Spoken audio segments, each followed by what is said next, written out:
অরুণিত চরণে রণিত মণি মঞ্জির আধ আধ পদ চলনি রসা। মানে অরুণিত চরণে রত্নশোভিত নূপুর রুনুঝুনু করে বাজছে, আর আধো আধো পদে, আধো আধো পদে মানে কি? অর্ধেক পায়ে কেউ হাঁটে নাকি? অর্ধেক পায়ে হাঁটছে মানে আধো আধো পায়ে মানে এই গোটা পা ফেলছে না, অর্ধেক পা ফেলছে এরকম নয়। এই একটা পা আর ওখানে একটা পা নয়, এই এক পা এই অর্ধেক পা, আবার এই অর্ধেক পা এই অর্ধেক পা, অর্ধেক পা। কেন এরকম অর্ধেক অর্ধেক পা ফেলে উঠছে কেন? আরে বাবা, শ্রীকৃষ্ণ তো আর কাউকে ফাঁসি দেওয়ার জন্য ছুটে যাচ্ছে না। শ্রীকৃষ্ণ যাচ্ছেন ব্রজগোপীদের মনোহরণ করার জন্য। চারিদিকে ব্রজগোপীগণ তার দিকে নয়ন পেতে দাঁড়িয়ে রয়েছেন। সেই জন্য গোবিন্দ যখন হেঁটে যাচ্ছেন তার যাওয়ার ভঙ্গিটা আধো আধো চরণে ফেলছেন। 1 2 3 1 2 3 1 2 3 1 2 3। আধো আধো পদ চলনি রসাল, আধো আধো পদ চলনি রসাল, আধো আধো পদ চলনি রসাল, আধো আধো পদ চলনি রসাল, পদ চলনি রসাল, আধো আধো পদ চলনি রসাল, আধো আধো পদ চলনি রসাল, আধো আধো পদ চলনি রসাল। তাহলে গোবিন্দ যখন অর্ধেক অর্ধেক পায়ে হেঁটে যাচ্ছেন, একটা পা তুলছেন অর্ধেকটা, তারপর রাখছেন, আবার অর্ধেকটা তুলছেন। এই যে পাটা যখন তুলছেন, পায়ের তলায় কি কি চিহ্ন আছে সেগুলো দেখা যাচ্ছে। গোবিন্দের পদতলে শুধু কি লাল টকটকে রং, না আরো কিছু আছে?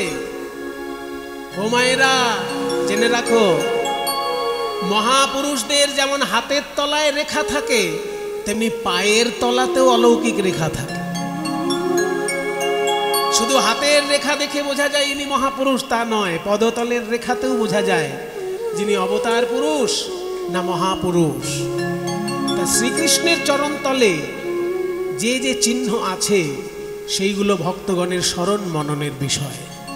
গোবিন্দের দুটি চরণ, বাম চরণ আর ডান চরণ। বাম চরণ তলে রয়েছে 8টি চিহ্ন, আর ডান চরণের নিচে রয়েছে 11টি চিহ্ন, মোট 19টি চিহ্ন। এগুলো চিহ্ন নয়, স্বয়ং মা লক্ষ্মী এক একটা চিহ্ন রূপে বিরাজ করছেন গোবিন্দ পদতলে। সেই 19টি চিহ্ন কি কি সেগুলো আমি বলবো এখন। এইসব তত্ত্ব কথা তো সব জায়গায় বলার সুযোগ হয় না। বেশিরভাগ জায়গায় হইচই মার্কা কীর্তনের আসর, কীর্তনিয়ার কাছে সবসময় হইচই মার্কা গান বাজনা আশা করে বিভিন্ন জায়গায়। কিন্তু এইখানের ভক্তগণ শুনতে চেয়েছেন এই তত্ত্ব কথা, যার জন্য আমরা আজকে শুনতে পারবো গোবিন্দের দুটি চরণ তলে, বাম পদতলে 8টি চিহ্ন কি কি, আর দক্ষিণ পদতলে 11টি চিহ্ন কি কি। অনেকে সাধারণ বোকা লোক আছে, তারা ভাবে এইসব শুনে আমাদের কি লাভ। আরে কি লাভ জানো? একটা কথা শুনে রাখো, ভক্ত যদি চলে যায় চেনা যায় মরণে, আর কৃষ্ণ যদি চলে যায় চেনা যায় চরণে। ভগবান কোনোদিন তোমার বাড়িতে ভিখারি রূপে আসতে পারে, ভগবান কোনোদিন তোমার বাড়িতে পাগল রূপে আসতে পারে, অতিথি রূপে আসতে পারে। যে রূপেই আসুক, তার পদতলের চিহ্ন সে পাল্টাবে না। ওই জন্য পদতলের চিহ্নতে ধরা পড়ে সে ভগবান কিনা। সেই জন্য 19টি চিহ্ন ভক্তগণ মুখস্থ রাখেন। যদি কোনোদিন কারো পদতলে এই 19টি চিহ্ন দেখা যায়, তাহলে জানতে হবে সে সাক্ষাৎ শ্রীকৃষ্ণ। কারণ শ্রীকৃষ্ণ ছাড়া আর কারোর চরণতলে এই 19টি চিহ্ন নয়। তাই সবাই মিলে একটু হাত জোড় করুন। আমি আগে মন্ত্রটি বলে নিই, যে মন্ত্রের মধ্যে এই 19টি চিহ্নের উল্লেখ আছে সেটা আগে একটু বলেন।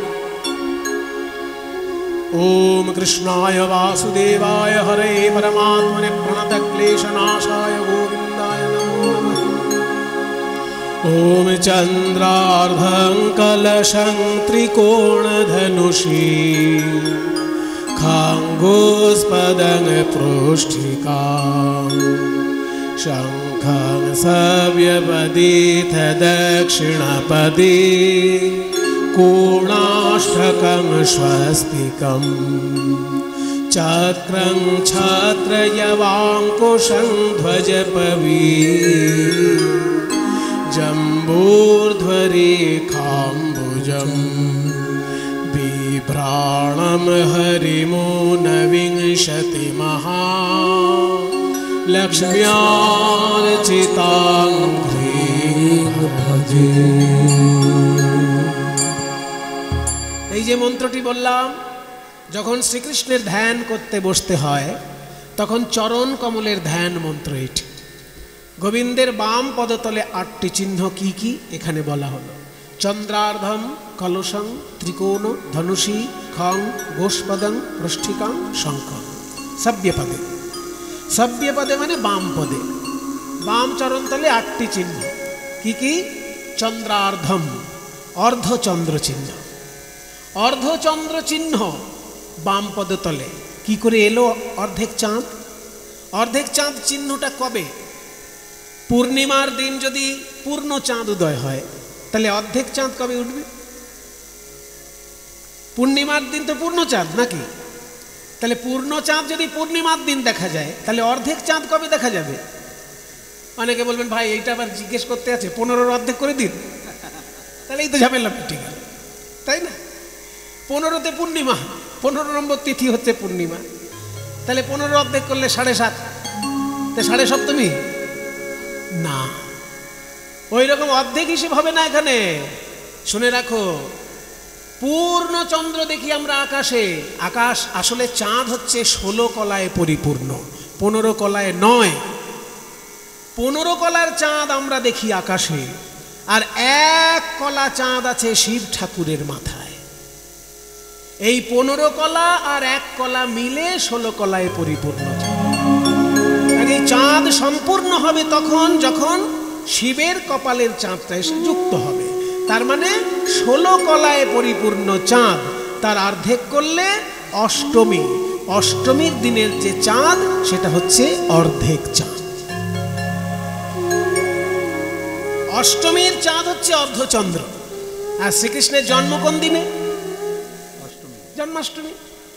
সেই অষ্টমীর দিন যেহেতু শ্রীকৃষ্ণ জন্মগ্রহণ করেছিলেন, আকাশ থেকে চাঁদ এসে গোবিন্দ চরণে শরণ নিয়েছিল। আর ওই শরণ নিতে গিয়ে তার ওই যে অর্ধচন্দ্র রূপটি গোবিন্দ চরণে থেকে গেল, ওই অর্ধচন্দ্র রূপ আর সেখান থেকে মুছে গেল না। নজরুল ইসলামের সেই গানটি মনে পড়ছে, গোবিন্দ চরণে শরণ নিতে গেলে যে গানটি গাইতে হয়। হৃদয় পদে চরণ রাখো বাঁকা ঘন শ্যাম, বাঁকা শিখি পাখা নয়ন বাঁকা বুকি মোঠা। হৃদয় পদে চরণ রাখো বাঁকা ঘন শ্যাম, বাঁকা শিখি পাখা নয়ন বাঁকা বুকি মোঠা। তুমি দাঁড়াও ত্রিভঙ্গে, তুমি দাঁড়াও ত্রিভঙ্গে, অধরে মুরলি ধরে দাঁড়াও ত্রিভঙ্গে, অধরে মুরলি ধরে দাঁড়াও ত্রিভঙ্গে। বাঁকা শিখি পাখা নয়ন বাঁকা বুকি মোঠা, বাঁকা শিখি পাখা নয়ন বাঁকা বুকি মোঠা। নজরুল ইসলাম লিখেছেন এত সুন্দর শ্রীকৃষ্ণের চরণের বন্দনার গান। সোনার গোধূলি সম শুনিল নিবিড় নভে, পিত ধরা করো কালো অঙ্গে, পিত ধরা পড়ু কালো অঙ্গে। নীল কপত সম রাঙা চরণ, নীল কপত সম রাঙা চরণ দুটি, দেখে যা কব রূপ ভঙ্গে। নীল কপত সম রাঙা চরণ দুটি, নেচে যা কপ রূপ ভঙ্গে, নেচে যা কপ রূপ ভঙ্গে। যেন নুপুর বাজে, যেন নুপুর বাজে, হরি সেই পায়ে যেন নুপুর বাজে, হরি সেই পায়ে যেন নুপুর বাজে। ওই চরণ জড়ায় পরাণ আমার, ওই চরণ জড়ায় পরাণ আমার, চরণ জড়ায় পরাণ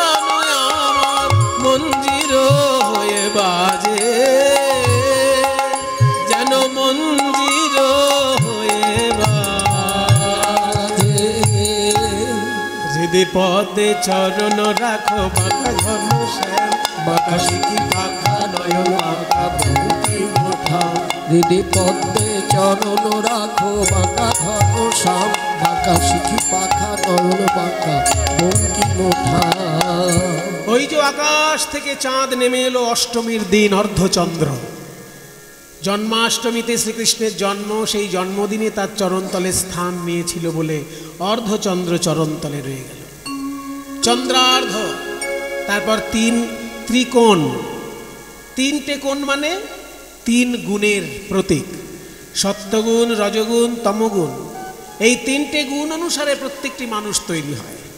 যে সত্যগুণের, যার ভিতরে সত্যগুণ বেশি তার ভিতরে ধার্মিক ভাবনা বেশি, যার ভিতরে রজগুণ বেশি তার ভিতরে ভোগ বাসনা বেশি, আর যার ভিতরে তমগুণ বেশি তার ভিতরে মাতলামি, অতিরিক্ত ভোগ, পচা পচা খাবার প্রিয়, এই ধরনের বৈশিষ্ট্যগুলো তার মধ্যে থাকে। তাই তিন রকমের গুণাবলীতে সারা পৃথিবীতে মানুষ তৈরি হয়েছে। ভগবানের চরণে কিন্তু সবার অধিকার। ভগবানের চরণে দেবতাও স্থান পাবে, মানুষও স্থান পাবে, দৈত্যও স্থান পাবে। সত্যগুণ, রজগুণ, তমগুণ তিন গুণের লোকেই তার চরণে স্থান নেবে। তাই তিন কোণা চিহ্ন বিরাজ করছে। অন্যদিকে তাত্ত্বিক ব্যাখ্যা করা হয়েছে যে ওই তিন কোণা চিহ্ন হচ্ছে ব্রহ্মযোনি। যখন কেউ ধ্যান করে দুটো ভুরুর মাঝখানে যে জ্যোতি দেখতে হয়, সেই জ্যোতিটা হচ্ছে তিন কোণা চিহ্ন। সেই চিহ্ন, ওই ব্রহ্মযোনি চিহ্ন গোবিন্দের চরণতলে বিরাজ করছে। চন্দ্রার্ধ কলস, চন্দ্রার্ধ কলস, তারপরে হচ্ছে কলসি। কলসি চিহ্নটা এলো থেকে, এই যে কুম্ভ মেলা হয় না, কুম্ভ মেলায় অমৃতের কুম্ভ থেকে অমৃত ছলকে পড়েছিল বলে এই কুম্ভ মেলা হয়। এই অমৃতের কুম্ভ ভারতবর্ষে 4টি মহাতীর্থে রাখা হয়েছিল। এই 4টি মহাতীর্থে সেই জন্য অমৃত স্নানের জন্য লোকে যায় কুম্ভ মেলায়। একটা হচ্ছে এলাহাবাদ মানে প্রয়াগ তীর্থ, আর একটা হচ্ছে হরিদ্বার, আর একটা হচ্ছে উজ্জয়িনী, আর একটা হচ্ছে নাসিক। এই 4টে তীর্থেতেই আপনারা কে গেছেন দেখি, একটু হাত তুলুন দেখি। 4টেতেই গেছেন এমন? একটাতে গেলে হবে না, দুটোতে গেলে হবে না, 4টেতেই গেছে। মানে হরিদ্বারেও কুম্ভ মেলায় গেছে। এখন কুম্ভ মেলায় হুজুকে পড়ে প্রচুর লোক গেছে প্রয়াগ তীর্থে। আমি হুজুকে ভক্তদের কথা কিন্তু বলছি না, তারা গেছেন, ভালো করেছেন, পুণ্য অর্জন করেছেন, কিন্তু হুজুক নয়। তীর্থ যাত্রাকে সফল করার জন্য 4টে তীর্থেতেই কুম্ভ মেলায় যেতে হবে। পরিপূর্ণ কুম্ভ স্নান করতে গেলে 4টে জায়গাতেই যেতে হবে, হরিদ্বার, প্রয়াগ তীর্থ, উজ্জয়িনী আর নাসিক। এই 4টে জায়গাতেই গেছেন এমন লোকের সংখ্যা কম আছে। আমি আশা করব আপনারা নিশ্চয়ই এই 4টি জায়গায় কুম্ভ মেলায় স্নান করে আসবেন। আপনাদের আশীর্বাদে আমি কিন্তু 4টি জায়গাতেই কুম্ভ মেলায় স্নান করেছি, এবং আমি একা নই, মাকে সঙ্গে করে নিয়ে স্নান করেছি। আপনি নিজে তীর্থ দর্শন করলে যত না পুণ্য হবে, আপনি কাউকে তীর্থ করালে আরো বেশি পুণ্য।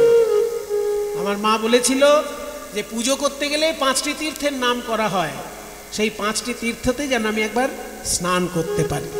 আর আমি পুজোর মন্ত্রতন্ত্র মায়ের কাছে বেশি শিখেছি। মা বাবার কাছ থেকে সংস্কার পায় ছেলে মেয়েরা। এই যে মায়েরা কথা বলেন না কীর্তনেরা শুনে, আপনার ছেলে মেয়েও আপনার কাছ থেকে শিখবে।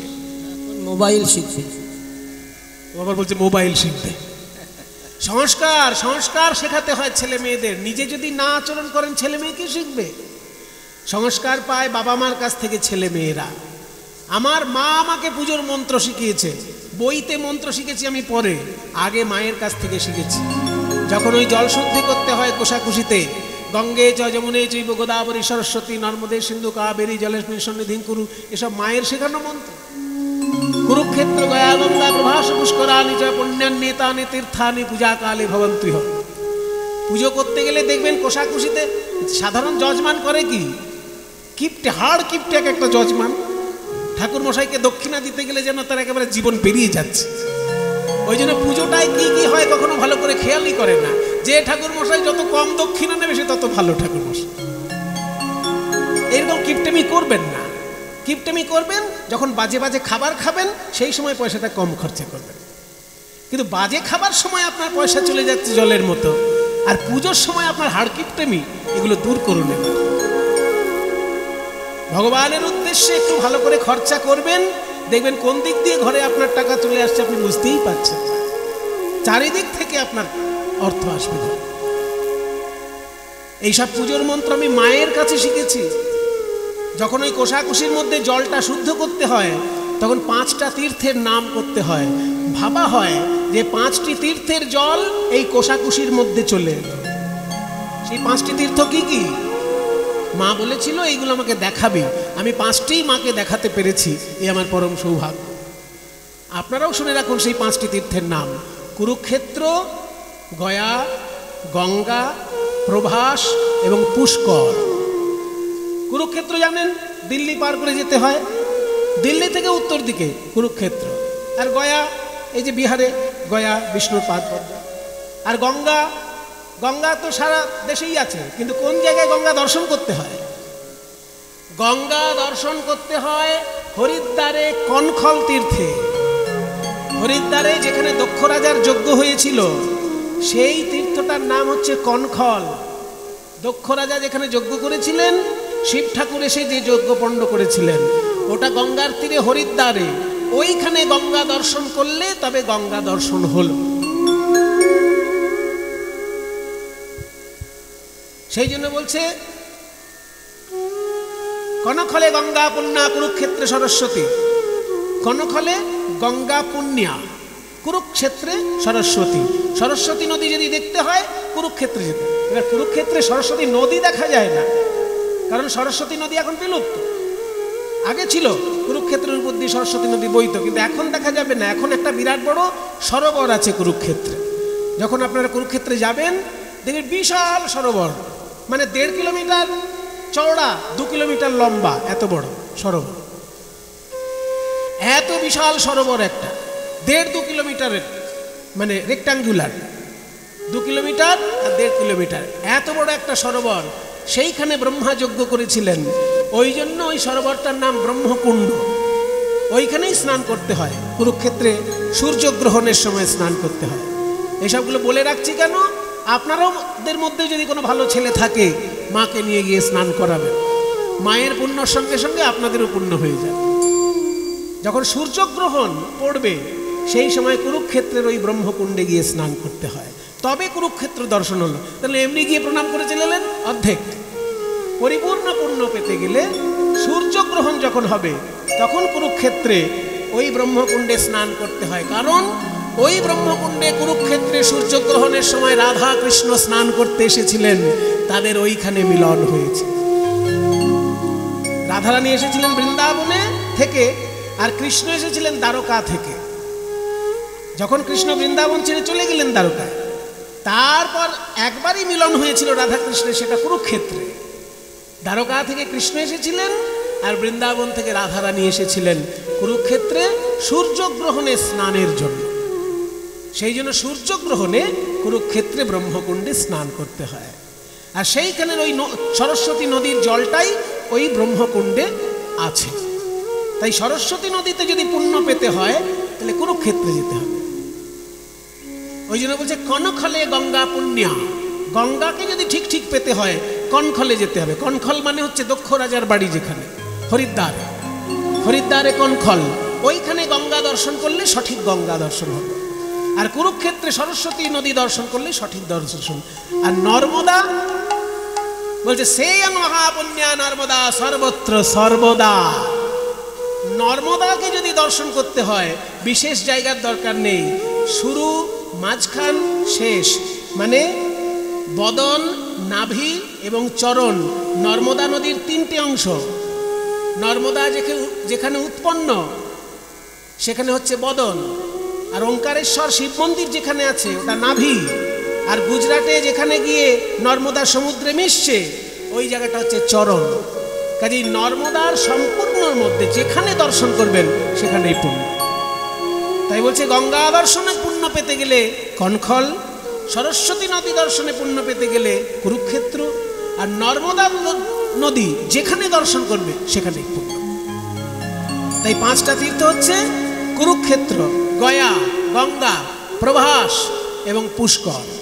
প্রভাস তীর্থ হচ্ছে গুজরাটে সোমনাথ মন্দিরের কাছে, আর পুষ্কর তীর্থ হচ্ছে রাজস্থানে, যেখানে আজমির শরীফ আছে। ব্রহ্মার মহাতীর্থ, সেই মহাতীর্থটা যাতে ক্ষতিগ্রস্ত হয় সেই জন্য আজমির শরীফ ওখানে বানানো হয়েছিল। যেখানে যেখানে হিন্দুদের মহাতীর্থ সেইখানেই বড় বড় মসজিদ তৈরি করা হয়েছে, মন্দির ভেঙে ভেঙে। যেমন রামচন্দ্রের জন্মস্থান ভেঙে বাবরি মসজিদ হয়েছে, শ্রীকৃষ্ণের জন্মস্থান ভেঙে সেখানে একটা বিরাট মসজিদ হয়েছে, বেনারসের শিব মন্দির ভেঙে বিরাট বড় মসজিদ হয়েছে। তেমনি যেখানে ব্রহ্মার বিরাট মন্দির ওই পুষ্কর তীর্থ, তারই পাশে আজমির শরীফ করা হয়েছে যাতে হিন্দুরা ওখানে বেশি যেতে না পারে।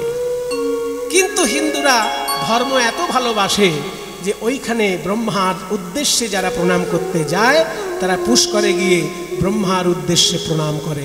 ওইখানে সরস্বতী নদীর আর এক অংশ আছে, ব্রহ্মার পুষ্কর। আজমির শরীফও দেখা হয়ে যায়। আজমির শরীফ এমন একটা শরীফ, সেখানে হিন্দু মুসলমান সবাই মিলেমিশেই ওই দরগায় প্রণাম করে। সেই আজমির শরীফের পাশেই পুষ্কর তীর্থ, ব্রহ্মার সুন্দর একটি মন্দির আছে, দর্শন করবেন। তাই 5টি মহাতীর্থ কুরুক্ষেত্র, গয়া, গঙ্গা, প্রভাস, পুষ্কর। কোষাকুষির মধ্যে যখন মন্ত্র বলে জলটা স্পর্শ করা হয় তখন এই মন্ত্রটা বলতে হয়, কুরুক্ষেত্র গয়া গঙ্গা প্রভাস পুষ্করানি চ পুণ্যান্নেতানি তীর্থানি পূজাকালে ভবন্তিহ। তাই মা বলেছিল যে এই 5টি তীর্থ যেন আমি দেখতে পারি। তা আপনাদের আশীর্বাদে এই 5টি তীর্থই আমি মাকে দেখাতে পেরেছি। এই জন্যই বললাম, কেন যে 4টি হচ্ছে তীর্থ যেখানে অমৃত কুম্ভ রাখা হয়েছিল, সেই 4টি অমৃত কুম্ভের চিহ্নই গোবিন্দ পদতলে আছে। এইটা বলার জন্য এগুলো ঘুরে এলাম, যে অমৃত কুম্ভের সন্ধানে মানুষ ছুটে যায় কুম্ভ মেলায়, সেই 4টি অমৃত কুম্ভ গোবিন্দের চরণতলে বিরাজ করছে। তাহলে চন্দ্রার্ধং, কলসং, ত্রিকোণ, তারপর ধনুষী। ধনুষী মানে ধনুক। কৃষ্ণের বাম পদতলে একটা ধনুক চিহ্ন আছে। এই ধনুকটা এলো কোত্থেকে? না, যখন শ্রীকৃষ্ণ রাসলীলা করবেন ভাবলেন, সেই সময় কামদেব এসে একের পর এক বাণ মারতে লাগলো। এবার কামদেব তো আর জানে না, কামদেব জানে অন্য সাধারণ দেবতাকে যেমন বাণ মারলে সে একেবারে থরহরিকম্প হয়ে যায়, কৃষ্ণও বোধহয় তাই হবে। কিন্তু কামদেব তো আর জানে না কাকে বাণ মেরেছে। কৃষ্ণ হলেন এমন ভগবান যার সান্নিধ্যে আসলে পরে জড় পদার্থেরও চৈতন্য লাভ হয়, জড় পদার্থেরও চৈতন্য লাভ হয়। এই যে মাইকের স্ট্যান্ড, জড় পদার্থ, নাচতে জানে না, গাইতে জানে না, সোজা দাঁড়িয়ে আছে। কিন্তু এই মাইকের স্ট্যান্ড যদি গোবিন্দের চরণে স্পর্শ পায়, এর ভেতর থেকেও গান বেরোবে, এর ভেতর থেকেও নাচ বেরোবে। জড় পদার্থও যদি গোবিন্দের চরণে স্পর্শ পায়, সে চৈতন্য পদার্থে পরিণত হয়। তাই বাণ যখন মারল কামদেব, সেই বাণ এসে কৃষ্ণ চরণে যেই স্পর্শ করেছে, কৃষ্ণের বুকে যেই বিঁধতে গেছে, কৃষ্ণের বুকে বিঁধতে পারল না। ভাবলো আমাদের প্রভু কামদেব ভুল করে গোবিন্দের বুকে বাণ মেরেছে, আমরা ক্ষমা চেয়ে নিই আমাদের আমরা ক্ষমা চেয়ে নিই আমাদের প্রভুর হয়ে, গোবিন্দের চরণে আমরা আশ্রয় নিই। এই বলে কামদেবের ওই বাণ কৃষ্ণের বুকে না বিধে চরণে এসে পড়ল।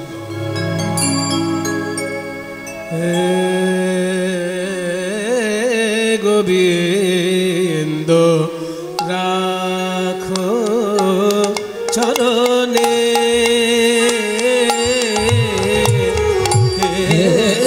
গোবিন্দ রাখো চরণে,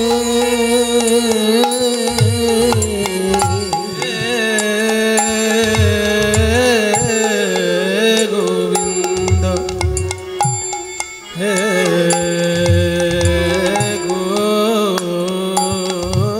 গোবিন্দ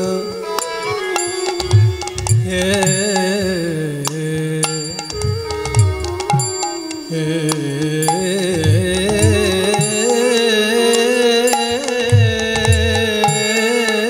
গোবিন্দ হে গোবিন্দ রাখো চরণে।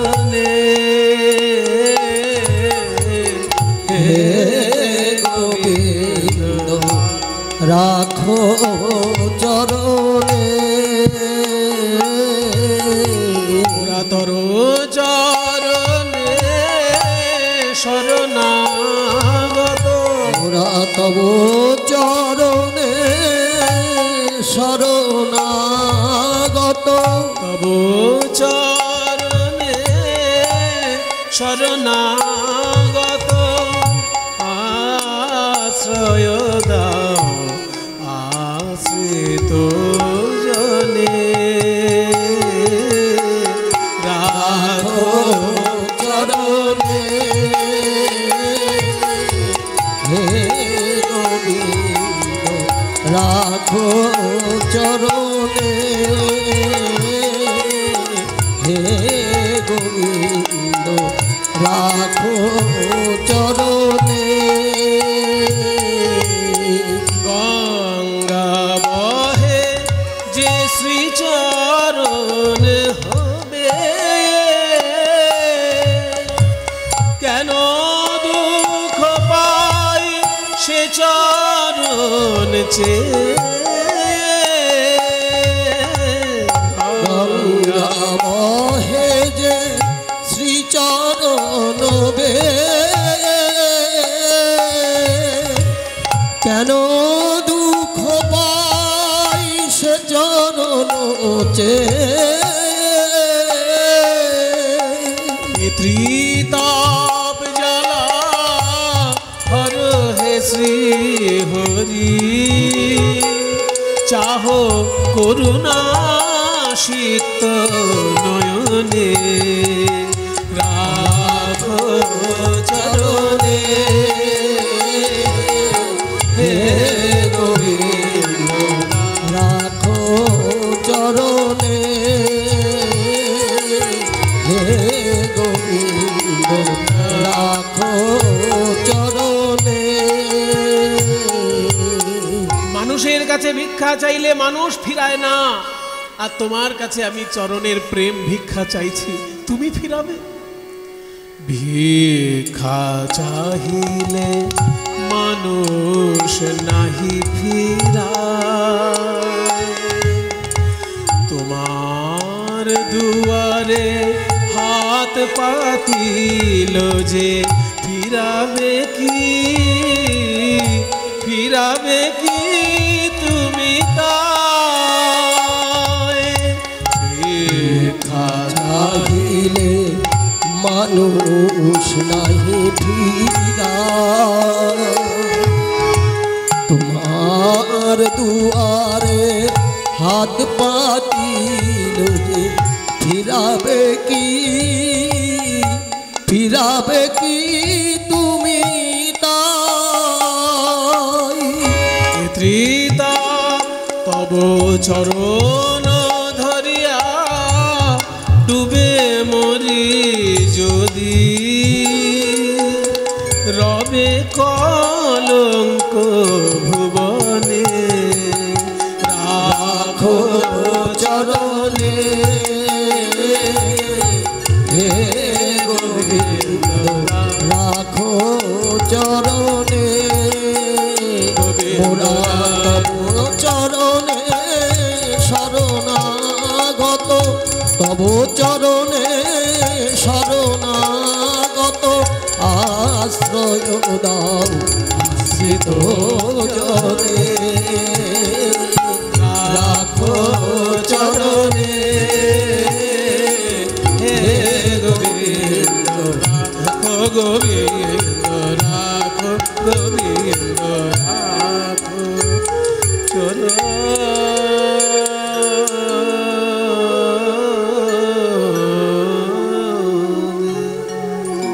তাহলে চন্দ্রার্ধ কলসং ত্রিকোণ ধনুষী, কামদেবের বাণ যখন কৃষ্ণ চরণে এসে পড়ল, কামদেব দেখলো আজ অব্দি আমার বাণ কোনো দেবতার চরণে গিয়ে পড়েনি, সবাই গিয়ে বুকে আঘাত করেছে, আঘাত করে আবার ফিরে এসেছে, কিন্তু কৃষ্ণের চরণে পড়ল, তাহলে আমার বাণ তো আর কাউকে মারতে পারবো না।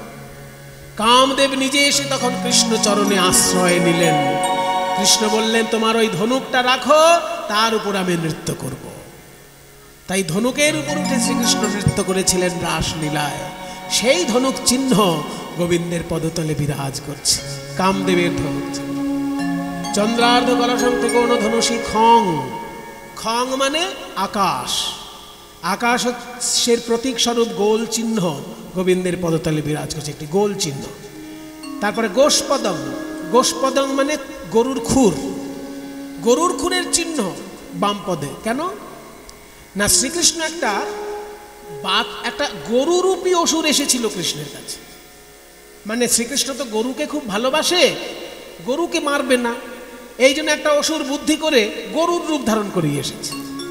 শ্রীকৃষ্ণ গরুকে মারবে না, কারণ কৃষ্ণের প্রণাম মন্ত্র কি বলছে? নমো ব্রহ্মণ্য দেবায় গো ব্রাহ্মণ হিতায়। তাহলে গরুকে মারবে না কৃষ্ণ, এই ভেবে একটা গরু রূপ ধারণ করে এক অসুর এসে কৃষ্ণকে গুতাচ্ছে।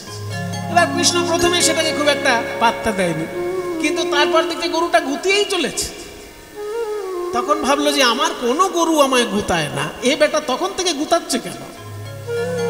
তারপরে খেয়াল করলেন কৃষ্ণ যে সব গরুর ছায়া পড়ছে, এই বেটার ছায়া পড়ছে না।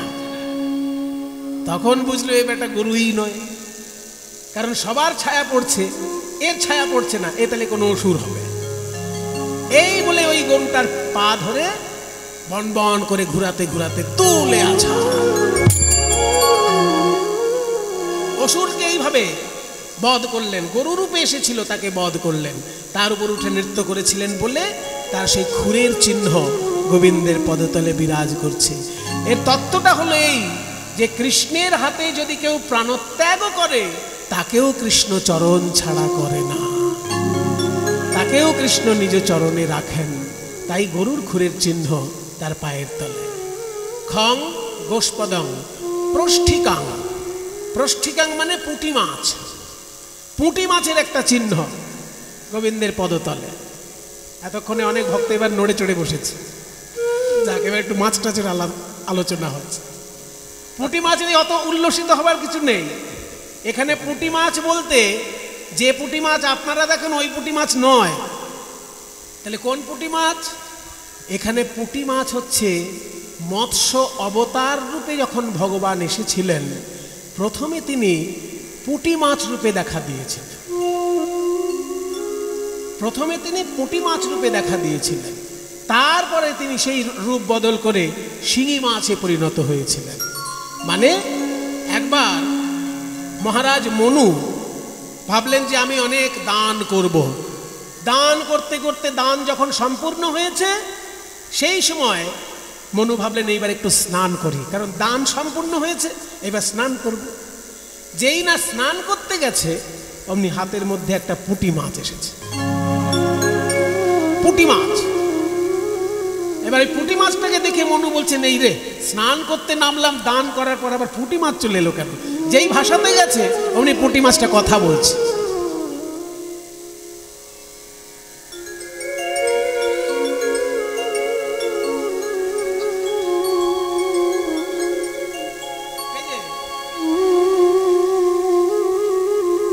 পুঁটি মাছ কথা বলছে, কি ব্যাপার, তুমি কি বলছো?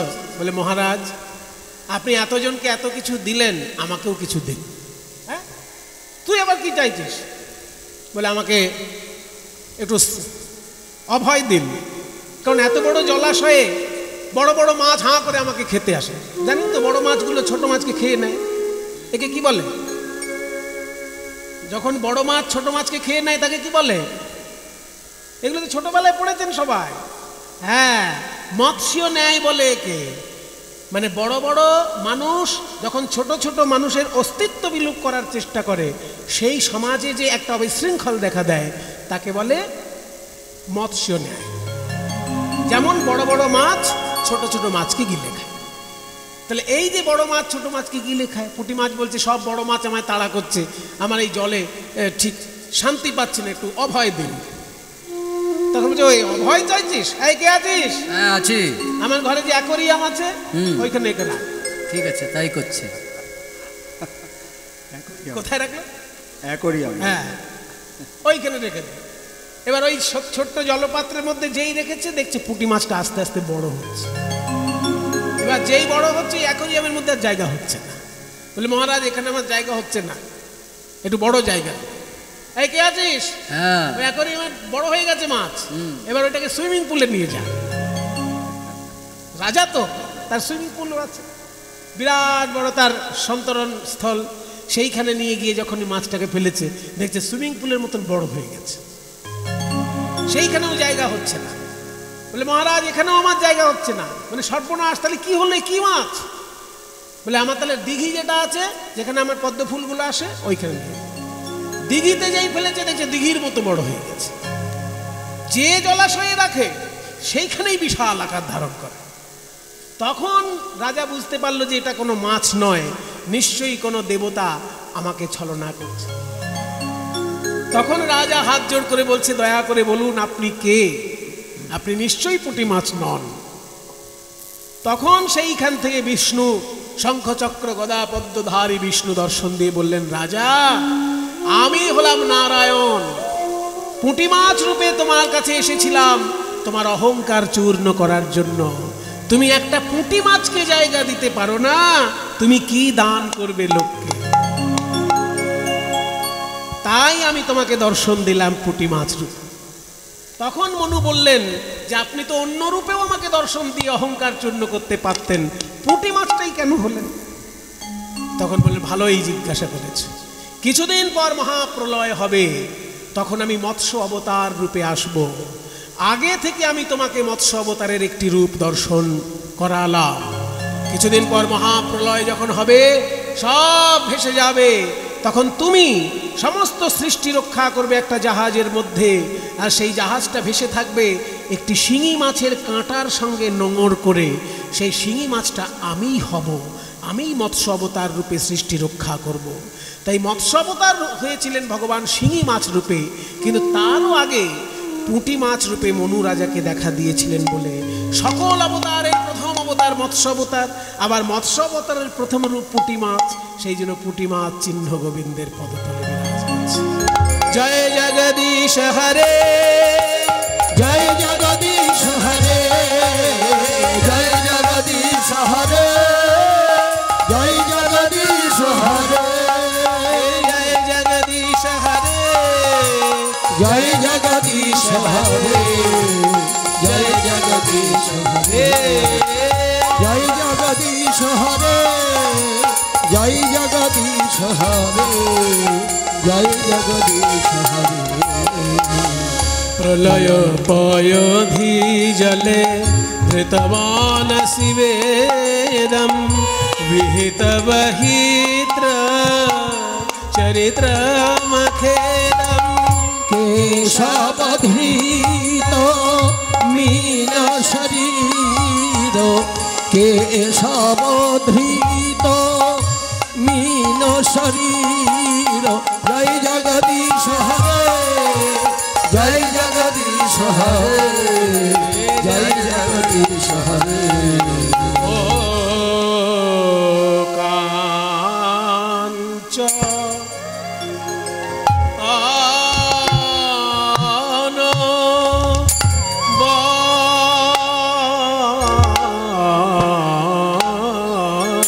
বঞ্চন ওই বসন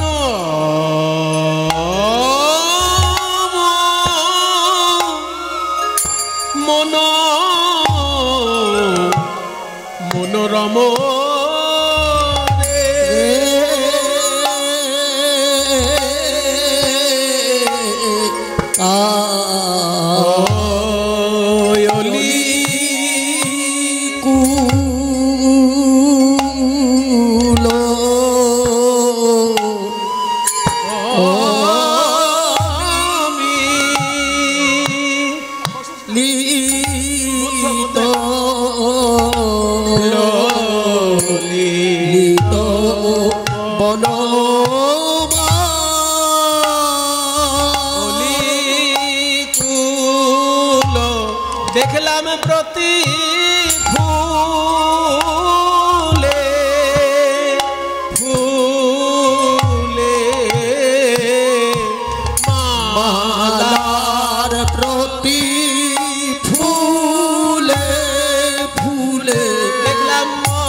যেন অনঙ্গ তরঙ্গি মোরে অঙ্গহি অঙ্গ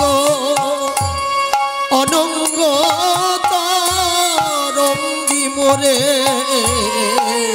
অঙ্গহি অঙ্গ যেন অনঙ্গে গড়াগ অনঙ্গে গড়াগ শ্যামের প্রতি অঙ্গ যেন অনঙ্গে গড়াগো শ্যামের প্রতি অঙ্গ অনঙ্গে গড়াগ বলি শ্যামের প্রতি অঙ্গ আমার অনঙ্গ মোহন প্রাণ গোবিন্দে শ্যামের প্রতি অনঙ্গ মোহন প্রাণ গোবিন্দে প্রতি অঙ্গ অনঙ্গ মোহন প্রাণ গোবিন্দে প্রতি অঙ্গ অনঙ্গ মোহন প্রাণ গোবিন্দে প্রতি অঙ্গ অনঙ্গ মোহন প্রাণ গোবিন্দে যেন অনঙ্গে গড়াগ অঙ্গহি অঙ্গ অনঙ্গ তরঙ্গি মোরে অঙ্গিম ভঙ্গিম নয়ন নাচনিয়া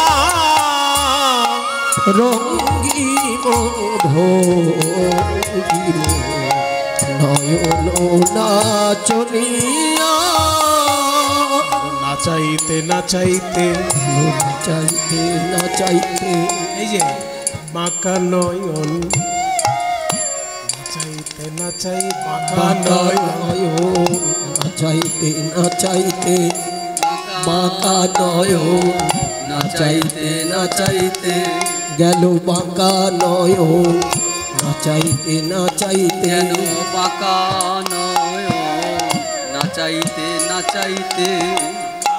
খেয়াল করুন কথা, কীর্তনের এগুলো মজা। বাঁকা নয়ন গেল নাচাইতে নাচাইতে, হ্যাঁ, নয়ন নাচাইতে নাচাইতে যাচ্ছে কেমন, বাঁকা নয়ন তার বাঁকা নয়ন নাচাইতে নাচাইতে গেল বাঁকা নয়ন নাচাইতে নাচাইতে যেন বাঁকা নয়ন নাচাইতে নাচাইতে। আমি চাইতে না চাইতে গেল নাচাইতে নাচাইতে, আমি চাইতে না চাইতে গেল না চাইতে না চাইতে আমি চাইতে না চাইতে গেল নাচাইতে নাচাইতে, আমি চাইতে না চাইতে গেল না চাইতে না চাইতে গেল না চাইতে গেল না চাইতে আমায় যেমন নাচাইল, আমায় যেমন নাচাইল নয়ন না চাইতে না চাইতে, আমায় যেমন নাচাইল না চাইতে না চাইতে আমায় যেমন না চাইতে না চাইতে না চাইতে আমায় যেমন না চাইতে না নাচাইতে নাচাইতে আমায় যেমন না চাইতে নাচাইতে নাচাইতে গেল না চাইতে না চাইতে রঙ্গিম ভঙ্গিম নয়ন নাচনিয়া। আজকে 8টা চিহ্নই বলবো বিস্তারিতভাবে, বাকিগুলো উল্লেখ করব। কয়টি বলেছি অবধি? চন্দ্রার্ধ, কলসং, ত্রিকোণ, ধনুষী, খং, গোষ্পদং, প্রষ্ঠিকাং, পুঁটি মাছ পর্যন্ত বলা হয়ে গেছে। 7টা বলা হয়েছে, আর একটা বলবো। শঙ্খম, অষ্টম চিহ্ন হচ্ছে শঙ্খ মানে শাঁখ। গোবিন্দের বাম পদতলে মোট 8টি চিহ্ন, তার মধ্যে অষ্টম চিহ্নটি হলো শাঁখ। এই শঙ্খ চিহ্ন এলো কি করে?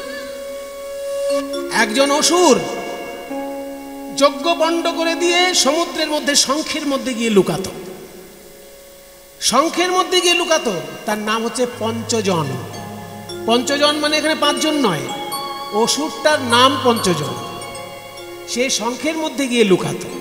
কৃষ্ণ যখন সে কথা জানতে পারলেন, সেই 5 জন অসুরকে বধ করে তার শঙ্খটা নিয়ে এসেছিলেন। আর সেই শঙ্খই পরবর্তীকালে কুরুক্ষেত্রের যুদ্ধ প্রাঙ্গণে কৃষ্ণ বাজিয়েছিলেন। শ্রীমদ্ ভগবদ্ গীতার 1ম অধ্যায় পড়ে দেখবেন, সেখানে শ্রীকৃষ্ণের শঙ্খটার নাম লেখা আছে, পঞ্চজন্যং ঋষিকেশ শঙ্খং দধ্নৌ প্রতাববা। কৃষ্ণ যে শঙ্খটি বাজিয়েছিলেন তার নাম পাঞ্চজন্য শঙ্খ। কারণ 5 জন অসুরকে বধ করে ওই শঙ্খটা তিনি এনেছিলেন। সেই শঙ্খের উপর উঠে যেহেতু বধ করতে হয়েছিল, তাই জন্য শঙ্খ চিহ্ন তার বাম পদতলে রয়েছে। তাহলে দেখলাম এবার চরণের বর্ণনা হলো, এবার কোমর থেকে পদকর্তা কি বলছেন? মাঝহি ক্ষীণ পিনয়ুরয়াম্বর, মাঝহি ক্ষীণ পিনয়ুর অম্বর, প্রাতর অরুণ কিরণমণিরাজ, প্রাতর অরুণ কিরণমণিরাজ। গোবিন্দের কোমরটা সরু, যারা স্বাস্থ্যবান লোক হয়, সুস্বাস্থ্যের অধিকারী যারা, তাদের কোমরটা সরু হয়। তা শ্রীকৃষ্ণের কোমরটি সরু, তাই বলছে মাঝ হয় ক্ষীণ, কিন্তু হৃদয়টা হয় উন্নত। পিন উরো অম্বর, হৃদয়টা হচ্ছে উন্নত। উরো, উরো মানে হৃদয়, আবার অম্বর মানে আকাশ।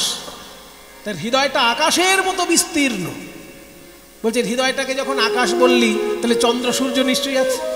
বলে হ্যাঁ আছে তো। ওই বুকের মাঝখানে যে রত্নটা ঝুলছে, কৃষ্ণের বুকের মাঝখানে যে রত্নটা ঝোলে, তার একটা নাম আছে। সেই রত্নটার নাম হলো কৌস্তুভ। ওই কৌস্তুভ রত্নটা ঝুলছে যখন, সূর্যের মতো আলো দিচ্ছে। প্রাতর অরুণ কিরণ মণিরাজ, সূর্যের মতো আলো ছটা দিচ্ছে ওই রত্নটি। তারপর কি দেখলাম? কুঞ্জর করভ করহি কর বন্ধন রে, কুঞ্জর করভ করহি কর বন্ধন রে, কুঞ্জর করভ সখী রে। কুঞ্জর মানে হাতি, করভ মানে সুর। কুঞ্জর করভ মানে হাতির সুর। শ্রীকৃষ্ণের হাত দুটি যেন হাতির সুরের মতো দেখতে লাগছে। কুঞ্জর করভ করহি করবন্ধন, হাতির সুরের মতো যেন হাত দুটো। বলছে হাতির সুর যখন বললি, তো রাজাদের হাতির সুরের গোড়ার দিকে তো রূপোর বলয় পরানো থাকে। কৃষ্ণের হাত যদি হাতির সুর হয়, রূপোর বলয় আছে? আছে তো। ওই যে চন্দন, হাতে যে চন্দনটা মাখানো আছে, ওই চন্দনটা শুকিয়ে গিয়েছে, দেখে মনে হচ্ছে যেন রূপোর বলয়। মলয়জ চন্দন বলয় বিরাজ, ওই মলয়জ চন্দন বলয় বিরাজ, মলয়জ চন্দন যেন বলয় বিরাজ, মলয়জ চন্দন বলয় বিরাজ। তারপর কি দেখলাম? অধর থেকে সুধা ঝরে পড়ছে, আর সেই সুধা পান করছে ওই মধুর মুরলী। অধর সুধা ঝরু মুরলী তরঙ্গিনী, অধর সুধা ঝরু মুরলী তরঙ্গিনী, শুনে বিগলিত রঙ্গিনীর হৃদয় দুকুল, বিগলিত রঙ্গিনী হৃদয় দুকুল। দুটো মানে, শুনে বিগলিত রঙ্গিনীর হৃদয় দুকুল। একদিকে দুকুল মানে কাপড়, একদিকে অর্থ হচ্ছে কখন যে ওড়নাটা সরে গিয়েছে গোপী বুঝতে পারছে না, এটা একদিকে অর্থ। আর একটা দিকে অর্থ হচ্ছে দুকুল মানে একুল ওকুল, তাদের একুল ওকুল ভেসে গেল রে, একুল ওকুল ভেসে গেল রে।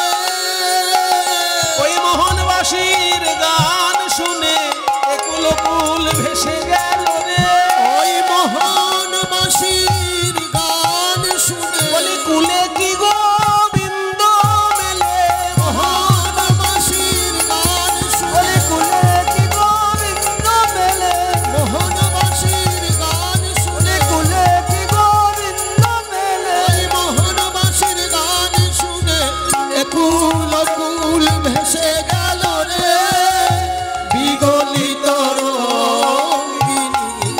হৃদয় দুকু বিগলিত রঙ্গিনী হৃদয় দুকুল। তারপর কি দেখলি? তারপর দেখলাম যে নয়ন ভ্রমর, অধর সুধাঝর মুরলিত রঙ্গিনী বিগলিত রঙ্গিনী নয়ন হৃদয় দুকুল। তারপর তারপর দেখলাম তাদের এই কানটা যেন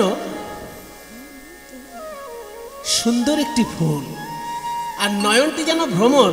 উড়ত পড়ত শ্রুতি উতপল ফুল, উড়ত পড়ত শ্রুতি উতপল ফুল। মাতল নয়ন ভ্রমর জন ভ্রমি ভ্রমি, মাতল নয়ন ভ্রমর জনু ভ্রমি ভ্রমি। মাতাল ভ্রমর। গোবিন্দের দুটো চোখের মণি, এই চোখের মণিগুলোকে মাতাল ভ্রমরের সঙ্গে তুলনা করলো। কেন না, ভ্রমর যদি বেশি মধু খেয়ে ফেলে তো মাতাল হয়ে ফুলের উপরেই পড়ে যায়। ওই জন্য বাংলার কবি বলেছেন না যে তারা ফুলের উপর ঘুমিয়ে পড়ে ফুলের মধু খেয়ে। এমন দেশটি কোথাও খুঁজে পাবে না গো তুমি, সকল দেশের রানী সে যে আমার জন্মভূমি। কাজেই ভ্রমর যদি বেশি মধু খেয়ে ফেলে, যে ফুলের মধু খেয়েছে ওই ফুলের উপরেই ঘুমিয়ে পড়ে। ঠিক তেমনি নয়ন তো ভ্রমর, আর কানটা যেন একটা ফুল। ওই নয়ন যেন টলে টলে টলে টলে যেন কানরূপী ফুলের উপর পড়ছে। উড়ত পড়ত শ্রুতি উতপল ফুল, উড়ত পড়ত শ্রুতি উতপল ফুল। তারপর কি দেখলেন? নয়ন হয়ে গেল, এবার নয়নের উপরে থাকে তিলক। তিলকটি কেমন? গোরচনা তিলক চূড়ে বনি চন্দ্রক, গোরচনা তিলক চূড়ে বনি চন্দ্রক। গোরচনা তিলক। গোবিন্দের তিলক এক এক দিন এক এক ভাবে তৈরি হয়। আজকের তিলকটা গোরচনা দিয়ে তৈরি হয়েছে। গোরচনা, কোনো গরুর মাথায় যদি স্বাতী নক্ষত্রের জল পড়ে তাহলে সেই গরুর মাথায় নাকের কাছে একটা হলুদ পদার্থ তৈরি হয়, তাকে বলে গোরচনা। সেই গোরচনা হলুদ মতন হয়, সেটা দিয়ে গোবিন্দের আজকে তিলক হয়েছে। গোরচনা তিলক চূড়ে মণি চন্দ্রক, গোরচনা তিলক চূড়ে মণি চন্দ্রক। রত্ন দিয়ে সাজানো আছে তার ময়ূরের পালকটি। বলছে ময়ূরের পালকটি যে রত্ন দিয়ে সাজানো আছে, ওই ময়ূরের পালকটি, এই ও কি, ওই দেখ ওই দেখ, চূড়ার চারিপাশে অদৃশ্য ভ্রমর উঠছে। অদৃশ্য ভ্রমর মানে ব্রজগোপীদের মনগুলো ভ্রমর হয়ে গিয়ে যেন ওই চূড়ার চারিপাশে উঠছে। বেঢ়ল রমণী মন মধুকর বেঢ়ল রমণী মন মধুকর। দেখলাম গোবিন্দের চূড়ার চারিপাশে ব্রজগোপীর মন ভ্রমর উড়ে যাচ্ছে। তাই দেখে আমিও আমার মন ভ্রমরকে বললাম, ওরে আমার মন ভ্রমরা, আমার মন ভ্রমরা উড়ে যা রে, আমার মন ভ্রমরা উড়ে জানে। ওই গোবিন্দের চূড়ার চারিপাশে আমার মন ভ্রমরা উড়ে জানে। ওই গোবিন্দের চূড়ার চারিপাশে রূপ দেখবি আর গুণ গাইবি। ওই গোবিন্দের চূড়ার চারিপাশে রূপ দেখবি আর গুণ গাইবি। গোবিন্দের চূড়ার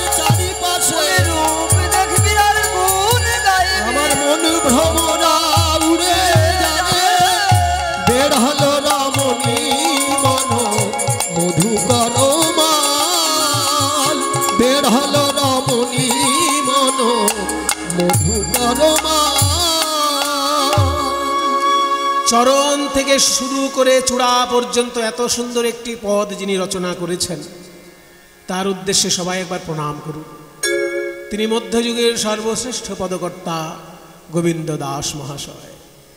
গোবিন্দ দাস চিতে নীতি নীতি বিহরই, গোবিন্দ দাস চিতে নীতি নীতি বিহরই, গোবিন্দ দাস চিতে নীতি নীতি বিহরই। ওই নাগর বড় তরুণতম, সই নাগর বড় তরুণতম, সদাই আমার হিয়ায় জাগে, সদাই আমার হিয়ায় জাগে। সেই গোপ বেশ বেনকর রূপ, সদাই আমার হিয়ায় জাগে। গোপ বেশ বেণুকর রূপ, শ্যাম নব কিশোর নটবর, গোপ বেশ বেণুকর কিশোর নটবর, গোপ বেশ বেণুকর রূপ, কিশোর নটবর, সদাই আমার হিয়ায় জাগে। সই নাগর বড় তরুণতম, গোবিন্দ দাস চিতে নীতি নীতি বিহরই, সই নাগর বড় তরুণতম। এইভাবে সখীসনে রূপের কথা কইতেছিল বসি, হেনকালে কুঞ্জ মাঝে বাজলো শ্যামের বাঁশি। বলে আর না বাজিও বাঁশি, নীরব হয়ে থাকো, এই সাজিয়া বেড়াইছি আমি, আবার কেনে ডাকো। যদুনাথ দাস কহে করো অবিচার, আর ঘরে রইতে নারী করো না বিচার। যদুনাথ দাস কহে করো অভিসার।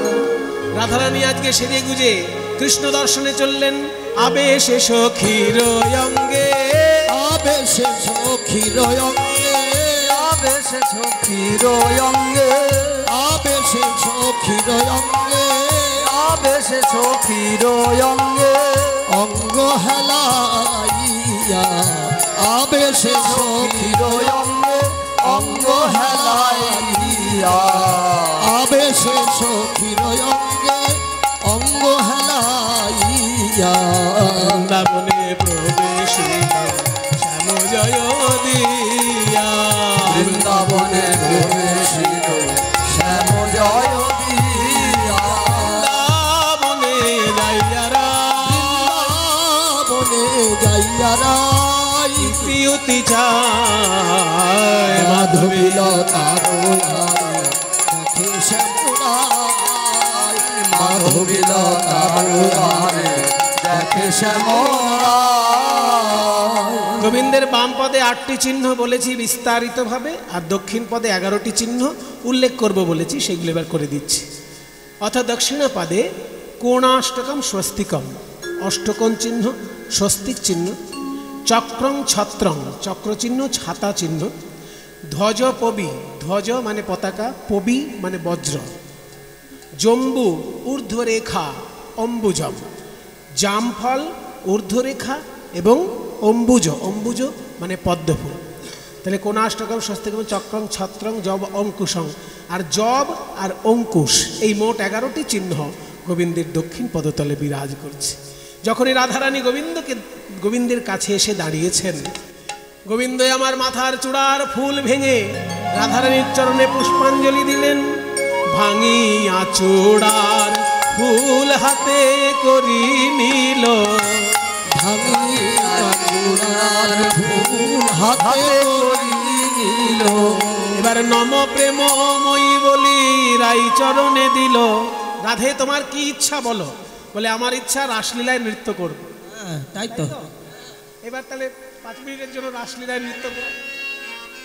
রাধা শ্যাম যুগল নৃত্য, রাসলীলায় শুরু হলো যুগল নৃত্য, উলুধ্বনি। রাধা শ্যাম নাচে রে নাচে ধনু অঙ্ক পাতিয়া, রাধা শ্যাম নাচে রে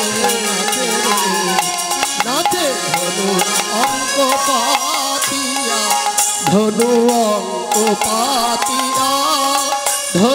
অঙ্ক পাতিয়া নাচে ধনু অঙ্ক পাতিয়া ধনু অঙ্ক পাতিয়া নাচে ধনু অঙ্ক পাতিয়া রাধা শ্যাম নাচে রে নাচে ধনু অঙ্ক পাতিয়া রাধা শ্যাম নাচে রে নাচে ধনু অঙ্ক পাতিয়া নাচে যদুবীর ধীর করি শির নাচে যদুবীর স্থির করি শির নাচে যদুবীর স্থির করি শির কুণ্ডল মৃদু দোলনিয়া রাধা শ্যাম নাচে রে নাচে ধনু অঙ্ক পাতিয়া রাধা শ্যাম নাচে রে নাচে ধনু অঙ্ক পাতিয়া চিরমুখ এ বড় কৌতুক মঞ্জির মুখ এ বড় কৌতুক মঞ্জির মুখ এ বড় কৌতুক মঞ্জির মুখ এ বড় কৌতুক মঞ্জির মুখ এ বড় কৌতুক নুপুর বাজছে কিন্তু মঞ্জির মুখ বাজছে না, অথচ চরণ নাচছে অথচ নুপুর বাজছে না। এ বড় কৌতুক। মঞ্জির মুখ এ বড় কৌতুক মঞ্জির মুখ এ বড় কৌতুক কিন্তু কোমরের কিঙ্কিনি কিঙ্কিনি কিনিয়া রাধা শ্যাম নাচে রে নাচে ধনু অঙ্ক পাতিয়া রাধা শ্যাম নাচে রে নাচে ধনু অঙ্ক পাতিয়া অঙ্গভঙ্গি করি নাচে রাস বিহারী অঙ্গভঙ্গি করি নাচে রাসবিহারী রঙ্গভঙ্গি করি নাচে রাসবিহারী গোবিন্দ দাস হেরি মাতিয়া রাধা শ্যাম নাচে রে নাচে ধনু অঙ্ক পাতিয়া রাধা শ্যাম নাচে রে নাচে ধনু অঙ্ক পাতিয়া সেই দিকে রাধা কৃষ্ণ নাচি নাচি যায়, সেই দিকে রাধা কৃষ্ণ নাচি নাচি যায় দিকে চন্দ্রদেব ফিরিয়া তাকায়, সেই দিকে চন্দ্রদেব ফিরিয়া তাকায় সেই দিকে চন্দ্রদেব ফিরিয়া তাকায় সেই দিকে চন্দ্রদেব ফিরিয়া তাকায় স্বর্গ হতে পুষ্প বৃষ্টি দেবগণ করে, স্বর্গ হতে পুষ্প বৃষ্টি দেবগণ করে স্বর্গ হতে পুষ্প বৃষ্টি দেবগণ করে স্বর্গ হতে পুষ্প বৃষ্টি দেবগণ করে আনন্দেতে গীত গায়ে গন্ধর্ব কিন্নরে, আনন্দেতে গীত গায়ে গন্ধর্ব কিন্নরে নাচিতে নাচিতে গেল যমুনার জলে, নাচিতে নাচিতে গেল যমুনার জলে কিশনে যুগল কিশোর জলকেলি করে, সখী সঙ্গে যুগল কিশোর জলকেলি করে জলকেলি সরিষাবে নিকুঞ্জে আইলো, জলকেলি করি সবে নিকুঞ্জ আইল নানাবিধ ভোজনানি সখীগণে দিল, এই নানাবিধ ভোজনানি সখীগণে দিল ভোজন করিয়া যুগল করয়ে শয়ন, ভোজন করিয়া যুগল করায় শয়ন আনন্দেতে সেবা করে যত সখীগণ, আনন্দতে সেবা করে যত সখীগণ আসো জাগরণে নিকুঞ্জ ভবনে অলসয়ালয়ে ভোর, সুটিলা কিশোরী আপনা পশারি পরানো নাথের কোল সুটিলা কিশোরী আপনা পশারি পরানো নাথের কোল হেরো দেখো শিয়াবা, তোরা দেখো হেরো শিয়াবা ঈদ যায় ধনী ও চাঁদ বদনী, নিদ যায় ধনী ও চাঁদ বদনী শ্যামঙ্গে দিয়া পা, নিদ যায় ধনী ও চাঁদ বদনী শ্যাময়ঙ্গে দিয়া পা নাগরের বাহু সিধান করিছে, নাগরের বাহু সিধান করিছে ধান বসন ভূষা, নাগরের বাহু সিধান করিছে বিধান বসন ভূষা আশার নিঃশ্বাসে বেসর দুলিছে, হাসি খানি তাহে মিশা। নাসার নিঃশ্বাসে বেসর দুলিছে হাসি খানি তাহে মেশা। পরিহাস করি নিতে চাহে হরি সাহস না হয় মনে। পরিহার করি নিতে চায় হরি সাহস না হয় মনে। তোমরা ধীর করি বলো না করি হরল। তোমরা ধীর করি বল না করি ওরল। দাস জগন্নাথে ভনে। তোমরা ধীর করি বল না করি ওরল। দাস জগন্নাথ ভনে। দাস জগন্নাথে ভনে। ধীরে ধীরে কৌগো কথা রাই যেন জাগে না। ধীরে ধীরে গৌগ কথা রাই যেন জাগে না। এই এখনই ঘুমাইছে রাই জাগলে আর ঘুমাবে না। এই এখনই ঘুমাইছে রাই জাগলে আর ঘুমাবে না। এই এখনই ঘুমাইছে জাগলে ঘুমাবে না। এই এখনই ঘুমাইছে রাই জাগলে আর ঘুমাবে না। ললিতা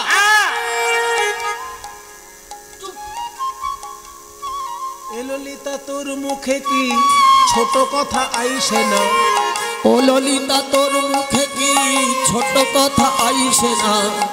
ও ললিতা তোর মুখে কি ছোট কথা আইসে না।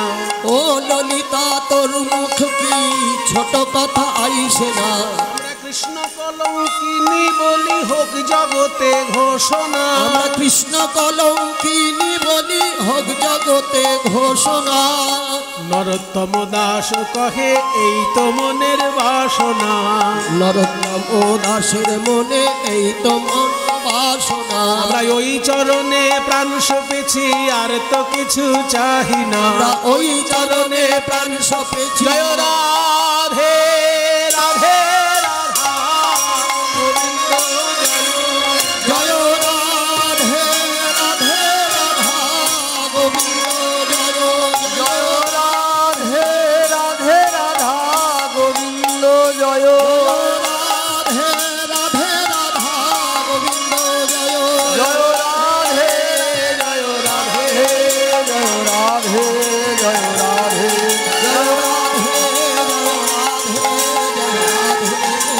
রাধে জয় রাধে জয় রাধে জয় রাধে জয় হরে কৃষ্ণ কৃষ্ণ কৃষ্ণ হরে হরে হরে রাম রাম রাম হরে হরে হরে কৃষ্ণ কৃষ্ণ কৃষ্ণ হরে হরে হরে রাম রাম রাম হরে হরে হরে কৃষ্ণ কৃষ্ণ কৃষ্ণ হরে হরে হরে রাম রাম রাম হরে